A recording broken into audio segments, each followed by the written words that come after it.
Hello dear students, welcome to AEC Plus digital platform of advance engineering classes. SSC JE, RRB JE और all over India हो रहे AEJEE exams के लिए हमने practice session batch start किया जिसका नाम है आगाज। और ये आगाज था आपके माइंड से TCS पैटर्न के डर को हटाने का।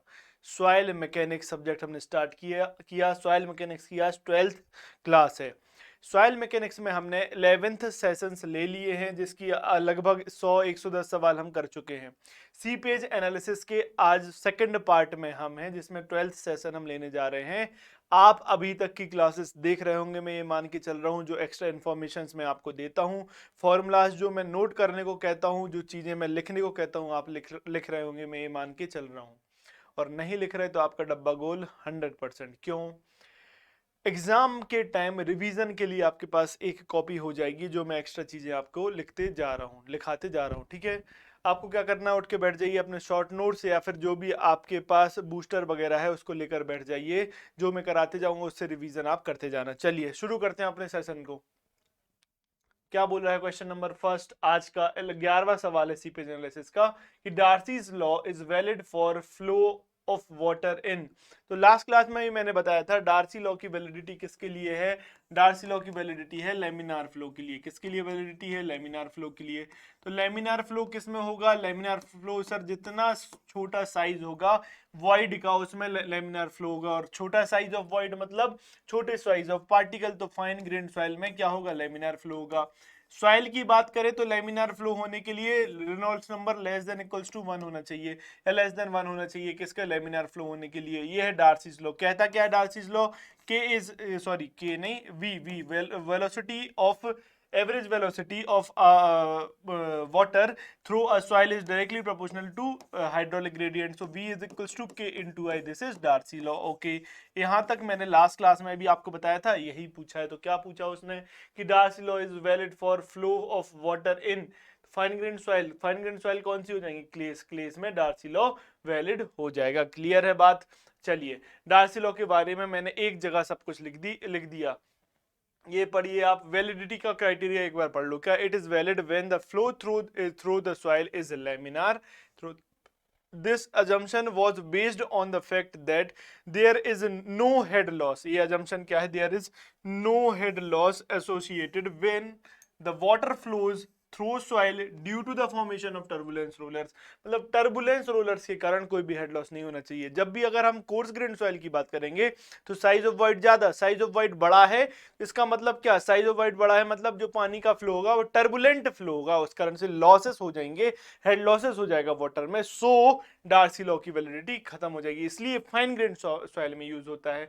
For the flow of water through soil the flow is laminar if Reynold number is less than 1। Reynold number less than 1, हम इक्वल टू लिख दिया। क्या? एक मिनट रुको, रेनॉल्ड नंबर लेस देन 1 होगा तो फ्लो क्या हो जाएगा? लेमिनार हो जाएगा। किसमें? सॉइल में। क्लियर है?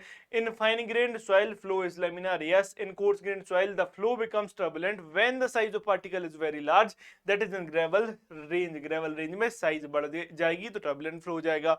दस assumed soil mass must be homogeneous and, देखो एक और क्या वैलिडिटी, कि सॉइल कैसी होनी चाहिए? होमोजीनियस होना चाहिए, फुली सैचुरेटेड होना चाहिए। तो वैलिडिटी के लिए क्या? लेमिनार फ्लो, सॉइल होमोजीनियस और फुली सैचुरेटेड होना चाहिए। तो तीन चीजें आप एक जगह लिख लेना। क्या वैलिडिटी के लिए? Laminar flow, homogeneity of soil, homogeneous soil ऐसे लिख लो, और क्या? सैचुरेटेड सॉइल होनी चाहिए, सैचुरेटेड सॉइल होनी चाहिए। क्लियर बात है? तो ये चीजें आपको याद होना चाहिए कि वैलिडिटी ऑफ डार्सीज लॉ क्या है। क्लियर? ओके।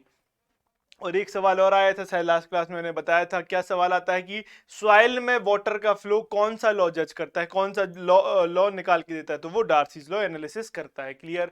चलिए क्वेश्चन नंबर 12 क्या बोल रहा है कि there is an earthen dam. कौन सा डैम है? अर्दन डैम है। Of hydraulic bed 50 metre with coefficient of hydraulic conductivity 5 centimetre per day. तो हाइड्रोलिक बेड, इसकी थिकनेस कितनी है? आपकी लेंथ कितनी है? 50 मीटर, सॉरी हाइट कितनी है? 50 metre. Okay. Coefficient of permeability कितनी है? 0.05, सॉरी 0.5 नहीं, 5 सेंटीमीटर पर सेकेंड। क्या? 5 सेंटीमीटर पर डे दिया है। ओके 5 सेंटीमीटर पर डे दिया है। इसको क्या लिख सकते हैं, इसको सर हम और क्या लिख सकते हैं, 0.05 मीटर पर डे लिख सकते हैं, क्योंकि मीटर में वैल्यू इसकी दी है तो मीटर में कन्वर्ट कर दिया। Okay it consist of 10 equipotential drops, मतलब नंबर ऑफ इक्विपोटेंशियल ड्रॉप्स क्या है, आपने फ्लो नेट देखा होगा, फ्लो नेट में जो वर्टिकल लाइंस होती हैं उसको क्या बोलते हैं, इक्विपोटेंशियल लाइन बोलते हैं। वो इक्विपोटेंशियल ड्रॉप को शो करती है। और नंबर ऑफ इक्विपोटेंशियल ड्रॉप कैसे लिखते हो आप, एनडी। वो कितने दे दिए आपको, 10। कितने दे दिए नंबर ऑफ इक्विपोटेंशियल ड्रॉप आपको दे दिए 10। ओके assuming nd 10 और nf number of flow lines, number of flow lines, nf क्या होता है, नंबर ऑफ फ्लो लाइंस, ठीक है। तो नंबर ऑफ फ्लो लाइन कितनी है, 4। अब एक बात बताओ, इक्विपोटेंशियल चैनल कितने हो जाएंगे। अब एक बात बताइए, मैंने बोला 1 2 3 4, ये है इक्विपोटेंशियल लाइन। इक्विपोटेंशियल लाइन कितनी है, 4। तो इक्विपोटेंशियल चैनल कितने हो जाएंगे, 1 2 3। तो आपने बोला कि 4 अगर इक्विपोटेंशियल लाइन है तो चैनल कितने हो जाएंगे, 3। इसका मतलब क्या, अगर चैनल नंबर पूछता तो एनडी -1 कर देते क्या आप, हाँ सर। सिमिलरली ये क्या हो गया, 1 2 3 4, 4 लाइनें आपने ऐसी खींची, 4 लाइन खींची, इसका मतलब क्या, number of equipotential sorry number of flow channel कितने हो जाएंगे, 1 2 3 फ्लो चैनल। ये देखो 1 2 3, यहां से पानी फ्लो कर रहा है, 1 2 3 4 आपने लाइन खींची थी, मतलब नंबर ऑफ फ्लो चैनल कितने हो जाएंगे, NF-1। NF क्या है, NF है आपका number of flow lines, ND क्या है, number of equipotential drops. Clear बात है। तो ये आप बता सकते हो, आपसे अगर फ्लो चैनल पूछता कितने हैं तो NF-1, फिर इक्विपोटेंशियल चैनल पूछता तो ND-1। क्लियर, एक कॉन्सेप्ट ये आपको बता दिया। तो यहां पर ये बात होती है, आपके लिए क्या पता होना चाहिए, फॉर्मूला पता होना चाहिए डिस्चार्ज निकालने का जब ऐसी कंडीशन होती है। तो क्या होता है फॉर्मूला, फॉर्मूला क्या होता है सर, फॉर्मूला होता है discharge is equals to KH/NF/ND। NF/ND, NF क्या, number of flow channel, number of sorry flow line, number of flow line हो गया NF, और ND क्या हो जाएगा, number of equipotential drop, number of equipotential drop हो जाएगा ND। क्लियर बात है। ओके चलो चलो चलो चलो पुट करो, वैल्यू पुट करना है। चलिए कलर चेंज किया, के कितने दिया है आपके पास, 0.05 मीटर पर डे में दिया है, मीटर पर डे में दिया है। एच कितना दिया है, 50 मीटर में दिया है। एनएफ कितना दिया है आपको, निकाला 4, और एनडी कितना है 10, एनडी कितना है 10। चलो सॉल्व करो, क्या एक काम करो, डे को कन्वर्ट कर दो सेकंड में। डे को जब सेकंड में कन्वर्ट करोगे तो किससे डिवाइड करना पड़ेगा, देखो 86400 से डिवाइड करना पड़ेगा। कैसे कैसे, चलो बच्चों वाला चीज है, फिर भी बता दे रहा हूँ। देखो एक दिन में कितने घंटे, 24 घंटे, 24 घंटे में कितने मिनट, 60 मिनट, 60 मिनट में कितने सेकंड, 60 सेकंड। तो डे कन्वर्ट हो गया सेकंड में, ये वैल्यू सेकंड में आ जाएगी। चलो सॉल्व करो, कैसे करोगे, कैलसी उठाओ, फटाक से कैलसी उठाओ। 0.05 into 50 into 4 divided by 10, okay divided by 86400 कितना है, 1.157 into 10 to the power minus 5 into 10 to the power minus 5 metre cube per second. Clear है। तो कितना हो जाएगा, इसको क्या लिख सकते हो आप, आंसर क्या 1.16 लिख सकते हो, हाँ सर लिख सकते हो। तो option number A is correct. Cumec पर सेकंड को मीटर क्यूब पर सेकंड ही बोलते हैं, ठीक है, ये तो पता होगा ना। चलो क्लियर है कैसे करना है, तो ये आपको पता होना चाहिए। अगर ये नहीं पता तो प्रॉब्लम फिर तो सिंपल होगी, नहीं बनेगा। क्लियर, तो ये फॉर्मूला पता होना चाहिए था। चलिए आगे बढ़ते हैं। आगे क्या, क्वेश्चन नंबर 13 क्या बोल रहा है, which of the following is a type of horizontal water permeability test. बहुत बढ़िया सवाल, हॉरिजॉन्टल वाटर परमेबिलिटी टेस्ट। कौन सा हॉरिजॉन्टल वाटर परमेबिलिटी टेस्ट की बात कर रहा है, तो कंडक्टेड ऑन सॉइल। तो देखो मैंने लास्ट क्लास में आपको एक टेस्ट बताया था, कांस्टेंट हेड परमेबिलिटी टेस्ट, ठीक है। दूसरा उसी में एक टेस्ट एक्सप्लेन किया था, फॉलिंग हेड परमेबिलिटी टेस्ट, उसको और क्या बोलते हैं, वेरिएबल हेड परमेबिलिटी टेस्ट। एक और लेबोरेटरी टेस्ट, वो कौन सा टेस्ट था, लेबोरेटरी टेस्ट दो बताए थे मैंने, constant head permeability test, falling head permeability test. उन दोनों टेस्ट में हम वर्टिकल फ्लो करा रहे थे पानी का, कांस्टेंट हेड तो था लेकिन पानी का फ्लो कैसे करा रहे थे, वर्टिकली। क्लियर। लेकिन जब हॉरिजॉन्टल वाटर परमेबिलिटी टेस्ट निकालना हो, हॉरिजॉन्टल फ्लो होगा, तो कौन सा टेस्ट होता है सर, इसमें होता है कैपिलरिटी टेस्ट। कौन सा, कैपिलरिटी परमेबिलिटी टेस्ट यूज होता है हॉरिजॉन्टल वाटर परमेबिलिटी टेस्ट निकालने के लिए। क्लियर है। तो 3 लेबोरेटरी टेस्ट हम पढ़ते हैं, कांस्टेंट हेड परमेबिलिटी टेस्ट, दूसरा फॉलिंग हेड परमेबिलिटी टेस्ट, तीसरा कौन सा, कैपिलरिटी परमेबिलिटी टेस्ट। ये लेबोरेटरी टेस्ट हैं। 2 टेस्ट मैं लास्ट क्लास में एक्सप्लेन कर चुका हूं, तीसरा टेस्ट आप पढ़ सकते हो। क्या, देखो देखो देखो फटाफट देखो, द कैपिलरिटी परमेबिलिटी टेस्ट और the horizontal capillarity test is used to determine coefficient of permeability, तो क्या हॉरिजॉन्टल, ये देखो ये लाइन इंपॉर्टेंट है हॉरिजॉन्टल कैपिलैरिटी टेस्ट किसके लिए यूज होता है, कोफिशिएंट ऑफ परमेबिलिटी निकालने के लिए। ओके, फिर क्या बोल रहा है, फिर बोल रहा है कि as well as capillarity height, तो ये परमेबिलिटी निकालने के लिए, कोफिशिएंट ऑफ के निकालने के लिए तो यूज हो ही रहा है, कोफिशिएंट ऑफ परमेबिलिटी निकालने के लिए यूज हो रहा है, साथ साथ कैपिलरी हाइट निकालने के लिए भी कैपिलरी टेस्ट यूज होता है। तो दो इसके क्या निकल के आए, यूजेस निकल के आए, coefficient of permeability of capillary height HC निकालने के लिए कैपिलरी परमेबिलिटी टेस्ट का यूज हुआ। क्लियर बात, कैपिलरी परमेबिलिटी टेस्ट का यूज हुआ, ठीक है सर। उसके बाद क्या बोल रहा है, it is suitable for partially saturated soil, ये भी सवाल बनता है क्या, ये किस सॉइल के लिए सुटेबल है, it is suitable for partially saturated soil के लिए सुटेबल है। Clear, in this test a partially saturated sample of soil is placed in a cylindrical glass tube having a dia of, ये भी पूछ सकता है डाया क्या होगा सर, डाया 4 सेंटीमीटर का, डाया 4 सेंटीमीटर का, और लेंथ कितनी हो जाएगी, लेंथ 35 सेंटीमीटर की लेंथ हो जाएगी। तो सिलेंडर का डायमेंशन पूछ सकता है कैपिलरी टेस्ट में, सिलेंडर का डाया कितना, डाया होगा सर 4 सेंटीमीटर, और हाइट लेंथ कितनी हो जाएगी, लेंथ उसकी कितनी हो जाएगी 35 सेंटीमीटर लेंथ हो जाएगी। The horizontal distance travelled by the water in these samples at different times is noted, मतलब T1 टाइम पे देखा तो x1 डिस्टेंस ट्रेवल किया, T2 टाइम पे देखा तो x2 डिस्टेंस ट्रेवल किया, जितना हॉरिजॉन्टल डिस्टेंस ट्रेवल किया जा रहा है वो नोट करेंगे। तो उधर से एम्पेरिकल एक रिलेशन हमारे पास आता है, क्या रिलेशन आया, x2 square minus x1 square upon T2 minus T1 is equals to 2 times of Ku upon S into n, n क्या है पोरोसिटी, H0 प्लस HC, ठीक है। तो Ku क्या है, permeability of partially saturated soil, HC क्या है capillary rise in soil, S क्या है डिग्री ऑफ सैचुरेशन, ईटा क्या है पोरोसिटी, ईटा बोल दो या एन बोल दो, H0 क्या है head under which flow is taking place. तो कैपिलरी टेस्ट मैंने आपको पूरा एक्सप्लेन कर दिया, ये फॉर्मूला आपको पता होना चाहिए, गूगल पे सर्च करना है आपको, क्या आपका काम है कि कैपिलरी हाइट कैसे निकालोगे, किससे कैसे निकालोगे capillary height, capillary permeability test से कैपिलरी हाइट कैसे निकालोगे, ये आपका काम है, आपको ये सर्च करके लिख लेना है कॉपी में, ये मैंने आपको परमेबिलिटी यहां से Ku आप निकाल सकते हो। क्लियर बात है, ये आपको याद तो करना है, क्यों याद करना है, इसका एप्लीकेशन आए ना आए लेकिन डायरेक्ट टिक लगाने के लिए यूज आ सकता है, जो स्टेट सर्विसेज के पेपर्स रहते हैं उधर डायरेक्ट टिक लगाने के लिए ये आ जाता है। क्लियर है, ओके सॉरी, चलिए आगे बढ़ो, ये आपके पास है क्लियर।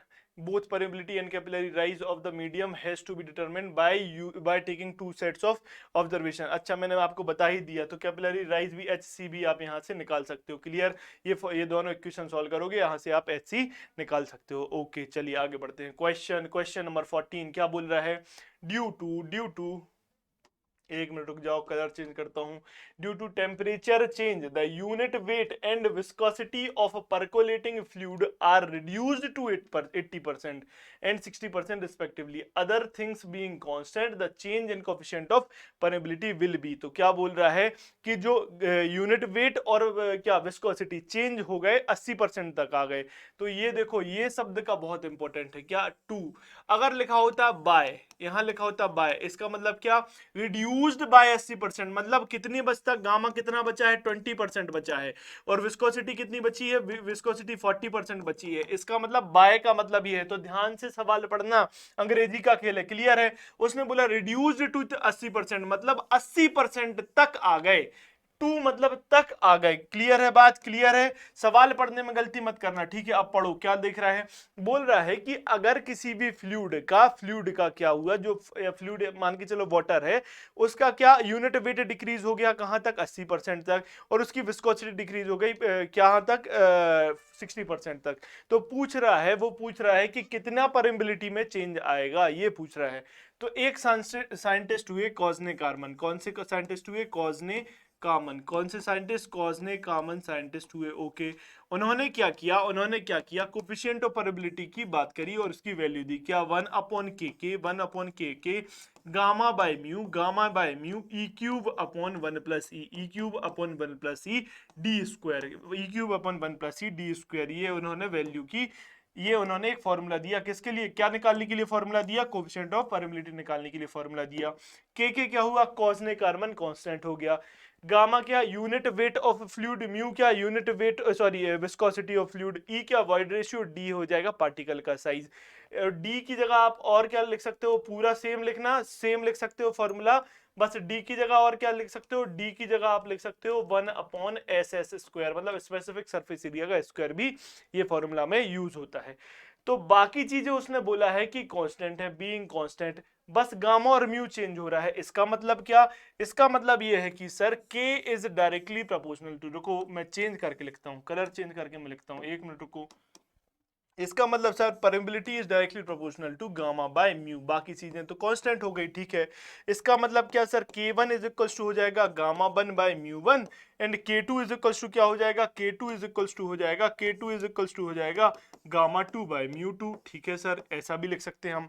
तो k1 upon k2, k1 upon k2 क्या हो जाएगा, k1 अपॉन k2 हो जाएगा गामा 1, या फिर अपन k2 अपॉन k1 निकाल लो तो और आसान हो जाएगा, कैसे देखो, k2 अपॉन k1 निकाल लो तो कैसे हो जाएगा, ये देखो gamma 2 into mu 1 upon gamma 1 into mu 2, clear है। गामा 2 अपॉन म्यू 2 ऐसा k2 लिख दिया और k1 नीचे, तो गामा 1 इंटू म्यू 1, ये आ गया बात, ठीक है सर। अभी बोल रहा है कि क्या हुआ, पहले तो k1 गामा 1 बाय म्यू 1 था, लेकिन फिर विस्कोसिटी चेंज हो गई, कितना 60% पे आ गई और यूनिट वेट हो गया 80% पर। इसका मतलब क्या, गामा 2 हो जाएगा आपका 0.8 टाइम्स ऑफ गामा 1 और म्यू 2 कितना हो जाएगा सर, म्यू 2 हो जाएगा आपका 0.6 times of mu 1, 0.6 times of mu 1, clear बात, ये तो हो गई बात, क्लियर है। चलिए चलो पुट करो, वैल्यू पुट करो, चलो गामा 2 कितना 0.8 times of gamma 1 into mu 1 कितना, म्यू 1 तो म्यू 1 है, अपॉन गामा 1 है इंटू 0 म्यू 2 कितना हो जाएगा 0.6 times of mu 2, 0.6 times of mu 2, okay. चलो सॉल्व करो इसको, गामा 1 एंजॉय, म्यू 2 क्यों लिख दिया इधर, म्यू 1 आएगा ना, एक मिनट,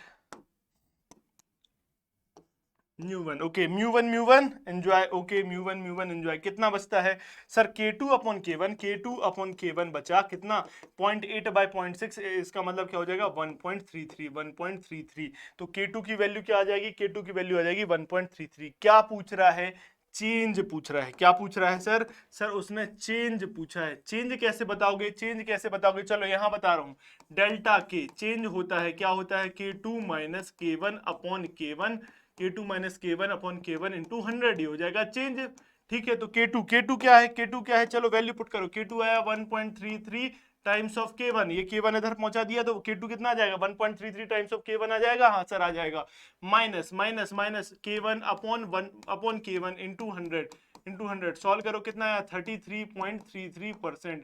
तो चेंज इन परमेबिलिटी 80% पर जब क्या आ जाए यूनिट वेट और 60% पर क्या आ जाए विस्कोसिटी, तो कितना चेंज आएगा 33.33% परमेबिलिटी में चेंज आएगा। तो ये आपको ऐसे सॉल्व करना है, तो ये फॉर्मूला आपको पता होना चाहिए, परमेबिलिटी और यूनिट वेट और साथ साथ विस्कोसिटी में क्या रिलेशन है, ये आपको रिलेशन भी याद होना चाहिए, क्लियर बात है। ये रिलेशन भी डायरेक्ट पूछा जाता है, तो यहां से ये भी मतलब स्टेटमेंट वाइज सवाल बनते हैं कि यूनिट वेट बढ़ने से परमेबिलिटी में क्या फर्क, विस्कोसिटी घटने से या बढ़ने से परमेबिलिटी में क्या फर्क, तो ये आपको रिलेशन यहां से याद होना चाहिए, क्लियर बात है, क्लियर है। चलिए आगे बढ़ूं मैं, चलो ये मैंने आपको फॉर्मूला दे दिया, सी लिख दो या 1/k लिख दो, बात बराबर है, दोनों क्या है कॉस्मिक कार्बन कांस्टेंट है, clear.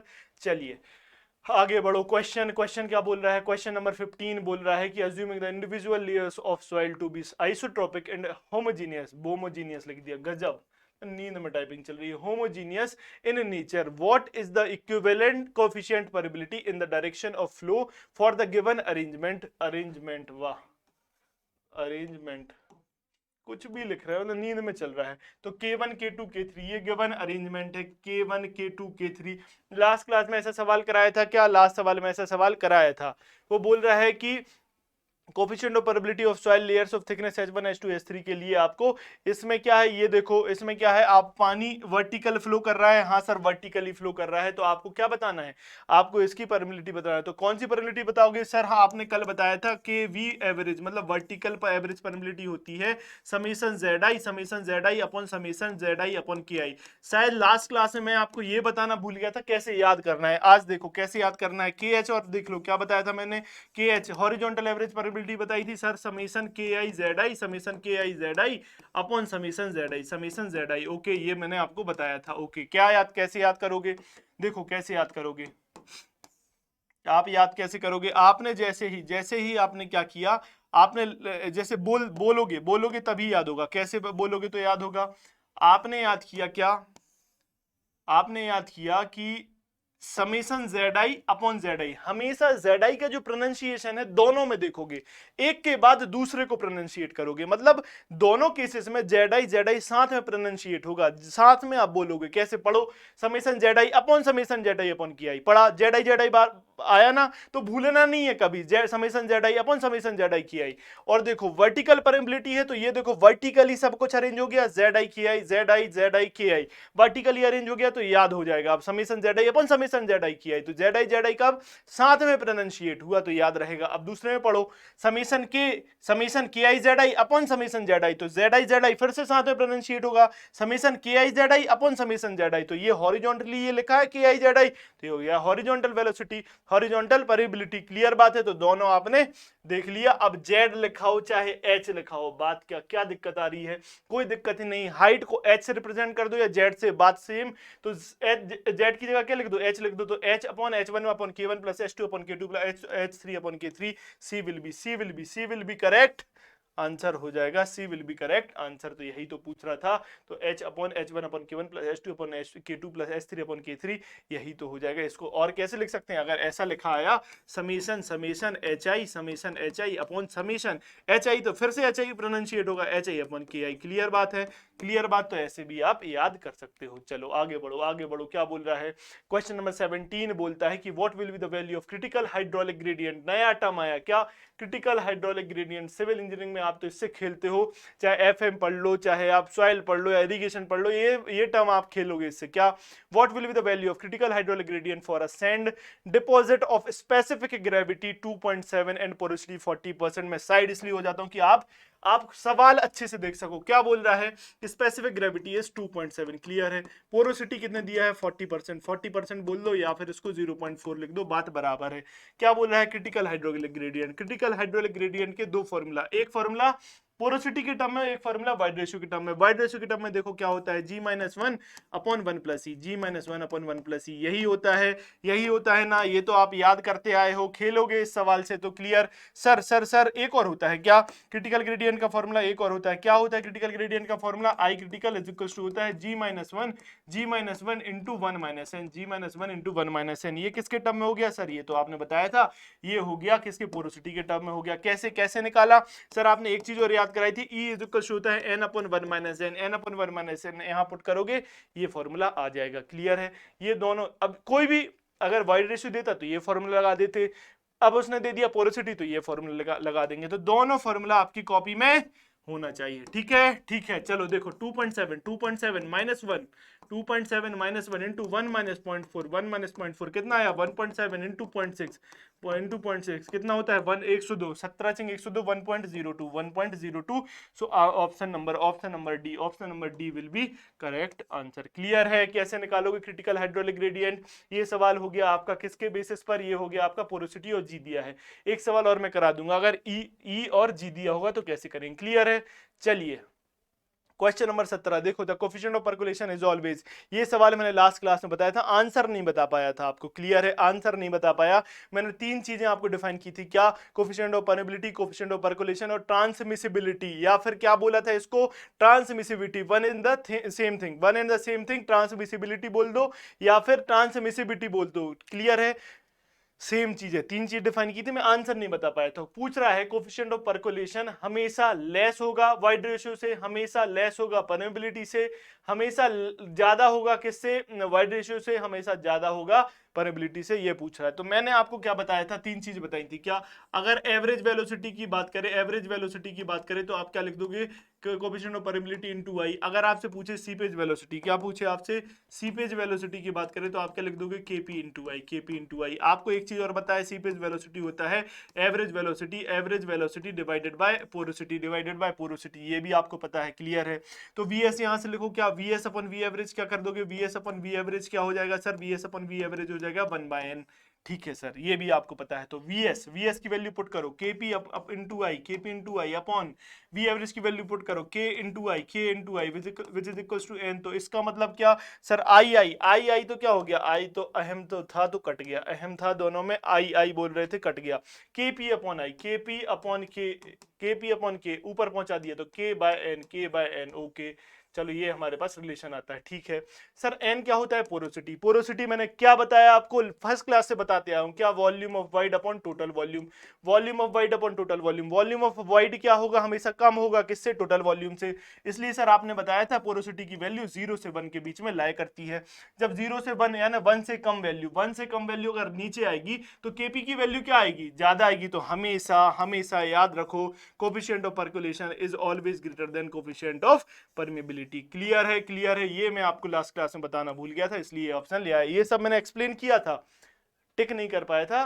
Option number D is correct answer. Clear, चलो आगे। ओके, क्वेश्चन नंबर 18 क्या कह रहा है, calculate the critical gradient at which quicksand condition occurs. अब ये कौन सा फंडा आ गया, क्विकसेंट कंडीशन। चलिए चलिए, सवाल आएगा तो मैं एक्सप्लेन करूंगा, आएगा इसका सवाल, आगे आएगा। क्विकसेंट कंडीशन बहुत ही इंपॉर्टेंट टॉपिक है इंटरव्यू पॉइंट ऑफ व्यू से, बहुत ज्यादा सवाल इसकी इंजीनियरिंग सर्विसेज स्टेट लेवल में बनते हैं। ठीक है, इंटरव्यू में तो पूछा जाता है क्या होता है क्विकसेंट कंडीशन, मैं बताऊंगा आपको। Calculate the critical gradient at which quicksand condition occurs for a coarse grained soil which has a void ratio of 0.65। तो देखो वही पूछ रहा है क्रिटिकल ग्रेडियंट को। अब क्विकसेंट कंडीशन होती क्या है, जब इफेक्टिव स्ट्रेसेस 0 हो जाएं। कब, जब सीपेज प्रेशर आता पानी का प्रेशर सॉइल के डाउन स्ट्रीम में क्या हुआ, सॉइल के पार्टिकल्स को मूव कराना चाहता है, मूव कराना चाहेगा तो क्या करेगा, सॉइल के पार्टिकल का जो इफेक्टिव स्ट्रेस, इफेक्टिव वेट है वो रिड्यूस टू 0 के पास जाएगा। अब वो हल्का हो गया, 0 के पास जाए तो ये पुचक से पानी बाहर, पुचक से जैसे ही पानी बाहर तो सॉइल का पार्टिकल के साथ साथ पानी बह जाएगा, या ऐसे बोल दो पानी के साथ सॉइल का पार्टिकल बाहर बहने लगेगा। तो इस कंडीशन को क्या बोलते हैं, क्विकसेंट सॉरी, इस कंडीशन को बोलो क्विकसेंट कंडीशन। अब क्विकसेंट कंडीशन ना हो तो क्रिटिकल हाइड्रोलिक ग्रेडियंट से एग्जिट ग्रेडियंट क्या होना चाहिए, कम होना चाहिए। क्लियर, तो क्रिटिकल हाइड्रोलिक ग्रेडियंट क्या होगा वही पूछा है, तो अभी बताया था मैंने। क्रिटिकल हाइड्रोलिक ग्रेडियंट के दो फॉर्मूले, G-1/1 प्लस ई, G-1/1 प्लस ई, या फिर क्या बोल दो G-1 इंटू 1 - n। क्लियर, यही बताया था अभी। अब ये फॉर्मूला इस पर बेस्ड आ गया, तो इसको कर दो, वैल्यू पुट करो। जी कितना दिया है 2.65 -1 अपॉन -1 प्लस ई कितना दिया है 0.65, so which is equals to 1.65 upon 1.65, so the value is 1। Okay, so option number C is correct option. Clear, अभी इस फॉर्मूले पे मैंने सवाल करा दिया, अब इस फॉर्मूले पर भी हो गया। ये सवाल एई जेई के एग्जाम्स में भर भर के पूछे जाते हैं, आपको दोनों फॉर्मूले याद होने चाहिए। क्लियर क्लियर क्लियर, चलिए क्वेश्चन नंबर 19 क्या बोल रहा है, identify one of the laboratory methods for coefficient of permeability determination. मतलब इनमें से कौन सी मेथड लेबोरेटरी मेथड है जो लैब में परफॉर्म हो रही है, इन सारी मेथड्स में से कौन सी मेथड लेबोरेटरी मेथड है। तो रुको, लास्ट क्लास में मैंने आपको दो मेथड्स बताई, चलिए वो सब छोड़ो, मैं आज अभी ये सवाल पकड़ो, ये गलत नहीं होना चाहिए, अब गलत नहीं होना चाहिए, सब कुछ जान के जाओ। क्या देखो, आपको कोफिशिएंट ऑफ परमेबिलिटी निकालने के लिए एक मेथड बताई गई, क्या एक मेथड है सर, लेबोरेटरी मेथड। कौन सी, लेबोरेटरी मेथड। ठीक है, मैं बस नाम बता रहा हूं, अगर आपको आपके पास शॉर्ट नोट्स या कुछ नहीं तो गूगल पे सर्च करके इसके फॉर्मूला से इसके बारे में पढ़ लेना, बाकी नोट्स आपके पास होंगे आपके पास। दो तो मैं पहले दे चुका हूं, कौन सी, कांस्टेंट परमेबिलिटी टेस्ट और फॉलिंग हेड परमेबिलिटी टेस्ट मैं आपको पहले बता चुका हूं। यहां पढ़ो आप, लेबोरेटरी मेथड क्या निकालने के लिए, परमेबिलिटी निकालने के लिए लेबोरेटरी मेथड्स कौन कौन सी हैं आपके पास। देखो कौन कौन सी लेबोरेटरी मेथड्स हैं, देखना। पहला सर आपने कल बताया था, क्या बताया था कल, आपने बताया था कांस्टेंट हेड परमेबिलिटी टेस्ट। कौन सा, कांस्टेंट हेड परमेबिलिटी टेस्ट। कौन सा, कांस्टेंट हेड परमेबिलिटी, कैसे लिखा, एक मिनट, ये कैसी परमेबिलिटी है। Clear clear clear, okay. दूसरा आपने बताया था falling head, C for constant, C for coarse grained, ये भी बता दिया फिर से। ये क्या आएगा, फॉलिंग हेड परमेबिलिटी टेस्ट। अब इसको मैं ऐसे लिख दे रहा हूँ, क्लियर, ठीक है। अभी आया तीसरा, कौन सा, कैपिलैरिटी, आज ही पढ़ा ना हमने ये capillarity permeability test, capillarity permeability test. ये किसके लिए, हॉरिजॉन्टल परमेबिलिटी। ये दोनों किसके लिए, वर्टिकल परमेबिलिटी निकालने के लिए ये दोनों टेस्ट। ये किसके लिए, हॉरिजॉन्टल परमेबिलिटी। ये हो गए आपके लेबोरेटरी टेस्ट। क्लियर है, चलिए अभी दूसरा टेस्ट क्या आता है, देखो दूसरा टेस्ट आता है आपके पास क्या, फील्ड मेथड। ये लेबोरेटरी में टेस्ट हो गया, ये फील्ड टेस्ट। फील्ड टेस्ट कौन से होते हैं सर? फील्ड टेस्ट सर दो होते हैं। पहला क्या, पहला कौन सा फील्ड टेस्ट? पहला सर फील्ड टेस्ट होता है पंपिंग पंपिंग आउट टेस्ट। कौन सा? Pumping out test. क्लियर है, पंपिंग आउट टेस्ट। दूसरा टेस्ट कौन सा होता है? अब पंपिंग आउट में दो चीजें पढ़ते हैं हम, थीम्स थ्योरी, डुपिट्स थ्योरी। ये सब मैं नहीं जा रहा इसमें, मैं बस आपको ओवरव्यू दे रहा हूँ। थीम्स थ्योरी, डुपिट्स थ्योरी का कैसे फॉर्मूला होगा कन्फाइनिंग एक्यूफर में, अनकन्फाइंड एक्यूफर में, ये आपका काम है। अभी आके देख के रिवाइज करोगे। क्लियर है। दूसरा क्या है? Pumping in test. कौन सा टेस्ट है? Pumping in test. क्लियर है। पंपिंग इन टेस्ट में भी दो टेस्ट होते हैं। पंपिंग इन टेस्ट में भी दो टेस्ट होते हैं। कौन से? ओपन एंड टेस्ट और पैकर्स टेस्ट। कौन सा? Open end test. A open end test. Okay, open end test. Trick लगाने आ जाएगा कि किस कैटेगरी में फॉल करेगा ओपन एंड टेस्ट, तो आप लगाओगे पंपिंग इन टेस्ट में। ओके, दूसरा पैकर टेस्ट। कौन सा? Packers test. कौन सा? Packers test. याद रखना कि दो टेस्ट और बताए मैंने पंपिंग इन में, कौन कौन से? ओपन एंड टेस्ट और पैकर्स टेस्ट। याद रहेगा। क्लियर है। ये लेबोरेटरी टेस्ट हो गया, ये फील्ड टेस्ट हो गया। एक और चीज मैं आज आपको लिखा के जाता हूं। क्या? लिखिए लिखिए। कौन से? Indirect method. कौन सी मेथड होती है सर? एक मेथड और होती है, तीसरी मेथड होती है परमिबिलिटी निकालने की। कौन सी मेथड होती है सर? Indirect method. कौन सी? Indirect method. ठीक है, इनडायरेक्ट मेथड। सिर्फ मेथड के नाम बताऊंगा, आपका काम क्या है? इसके फॉर्मूलास रिवाइज करना। पहला देखो, फटाफट देखो। पहला क्या? कॉजने-कॉमन, जो आज बताया मैंने आपको, कॉजने-कॉमन्स मेथड। कॉजने-कॉमन्स मेथड। ओके, दूसरा क्या? एलन हेजन ने भी दिया था, जो मैं कल की क्लास में आपको बता चुका हूं। क्या? CD10 का स्क्वायर। Okay, Elon हेजन। तीसरा टर्जागीज ने दिया, चौथा क्या? कंसोलिडेशन के बेसिस पर, कंसोलिडेशन के बेसिस पर क्या? CV is equal to K is equal to CV MB gamma W। क्या? K is equal to CV MB gamma W। याद कर लो, के बराबर CV MB गामा W। ये बताया था ना, ये आपके बताया नहीं है मैंने, ये आपको मिल जाएगा आपके नोट्स में। क्लियर है। ठीक है, पांचवी मेथड कौन सी आएगी? पांचवी method I Lawrence method. Lawrence method. Clear है। इसका भी फॉर्मूला डायरेक्ट टिक लगाने आता है, लिख लेना, पता कर लेना। क्लियर। दूसरा क्या? जैक्स मेथड, सॉरी जैकी मेथड। ये 6 मेथड आपको याद करनी है। ये 6 मेथड के आपको फॉर्मूला आपको पता होना चाहिए। क्लियर है। ये 6 मेथड्स के फॉर्मूला आपको पता होना चाहिए। ठीक है। जैकी मेथड्स का फॉर्मूला अगर ये नहीं हो सकती आपके लिए, लिख लो यहाँ पर क्या? K is equal to 100 dm square. मतलब ये मैक्सिमम डायमीटर है जिसके पार्टिकल्स फॉल कर रहे हैं इस कैटेगरी में, ये मैक्सिमम डायमीटर उसका लिखना है। ये जैकी मेथड्स, ये सारी मेथड्स के आपके पास फॉर्मूले होने चाहिए। क्या? K is equal to CD10 square. C की वैल्यू कितनी होती है? 100 होती है, ये मैंने आपको बता दिया। क्लियर है। ये टर्जागी में क्या था? K is equal to 200 E square D square, 200 E square D square. ये टर्जागी का हो गया। क्लियर। ये आपने लिख लिया होगा। ये तो हमने आपको बताया था। DE कौन सा आएगा? इफेक्टिव डाई आएगा इसमें, DE स्क्वायर। क्लियर। ऐसे लॉरेंस मेथड में क्या आएगा आपका? log 10 K SS square ABN। क्या? इधर लिख दे रहा हूं, क्या? log base 10 SS square into A plus B into N. इधर के तो भूल गया, रुको। K into S S square specific surface area. ये हो गई इसकी मेथड हो गई। ये किसकी मेथड हो गई सर? ये लॉरेंस मेथड की मेथड हो गई। क्लियर। कंसोलिडेशन की मैंने बता दी, कॉजने-कॉमन मैंने लिख के आपको बता दिया है। क्लियर। ये 6 मेथड भी आपको पता होने चाहिए। तो क्या बताया? लेबोरेटरी मेथड में कौन कौन सी? ये 3 फॉल करी। फील्ड मेथड में ये दोनों दो। इसके अंदर क्या? और पंपिंग आउट टेस्ट में क्या पढ़ना है आपको? डुपिट्स थ्योरी और थीम्स थ्योरी में भी पढ़ना है। कन्फाइंड एक्यूफर, अनकन्फाइंड एक्यूफर, इसके बारे में भी आपको पढ़ना है। क्लियर। पंपिंग इन टेस्ट में देखो, ओपन एंड टेस्ट और पैकर्स टेस्ट। ये सारी मेथड इनडायरेक्ट मेथड में, ये 6 मेथड्स आपको याद होनी चाहिए। क्लियर है। चलूं आगे। चलिए क्वेश्चन। अब देखो, पंपिंग फील्ड मेथड मैंने आपको 2 मेथड्स पहले बता दी। आपको आज मैंने 2 मेथड्स पहले बताई थी लेबोरेटरी की। कौन कौन सी? कांस्टेंट हेड और परमिबिलिटी हेड। आज लेबोरेटरी की एक मेथड बता दी, क्या? कैपिलरिटी। 3 मेथड यहीं कंप्लीट करा दी। ये देखो, पंपिंग आउट टेस्ट भी और पंपिंग इन टेस्ट। देखो फील्ड मेथड है, मैंने लिख के दे दिया, आपको रीडिंग कर लेनी है इसकी। क्लियर है। चलिए क्वेश्चन नंबर 20 क्या बोल रहा है? What is the drainage property of clean gravel. Clean gravel की ड्रेनेज प्रॉपर्टी क्या होगी?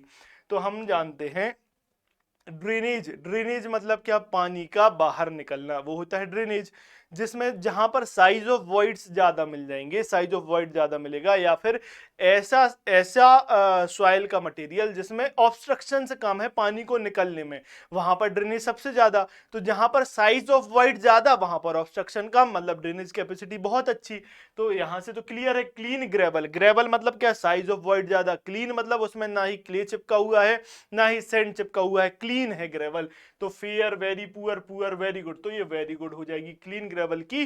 क्लीन ग्रेवल की जो ड्रेनेज प्रॉपर्टी रहेगी वो क्या हो जाएगी, वेरी गुड। अब और सवाल पूछ सकते हैं, तो मैंने टेबल दे दी, ये वेरी गुड है, क्लियर है, वेरी गुड है ये, ओके। तो क्लीन ग्रेवल की वेरी गुड हो जाएगी। ये साइजेस ऑफ परमेबिलिटी का मैं बता चुका हूं पहले, परमेबिलिटी सेंटीमीटर पर सेकंड में, इन सब की दे दी उसने। डिग्री ऑफ परमेबिलिटी की भी उसने क्या दे दिया, ऑर्डर दे दिया। क्लीन ग्रेवल में हाई, इधर ड्रेनेज कैरेक्टरिस्टिक्स क्या हो जाएगा, गुड और very, sorry very good, very good. Clean sand, sand with gravel mix, clean sand जिसमें सैंड और ग्रेवल मिक्स है तो गुड हो जाएगी। फाइन सैंड और सिल्ट में fair to poor, sand silt clay mixture में poor impervious, okay. Homogeneous clay में इम्परवियस। इसका मतलब क्या, जैसे जैसे जैसे जैसे इस पार्टिकल की साइज कम होती जा रही है, ड्रेनेज कैपेसिटी या फिर ड्रेनेज की जो कैरेक्टरिस्टिक्स हैं वो क्या डिक्रीज होती जा रही हैं। तो इसका मतलब गुड, वेरी गुड किस में रहेगा, क्लीन ग्रेवल में। फिर उसके बाद जैसे जैसे साइज कम होगा ड्रेनेज कैरेक्टरिस्टिक्स कम होती जाएंगी, ठीक है। तो ये आपके पास होना चाहिए। मैं साइड हो जा रहा हूं, फिर से आप स्क्रीनशॉट इसका ले लेना, ले लिया होगा, ओके।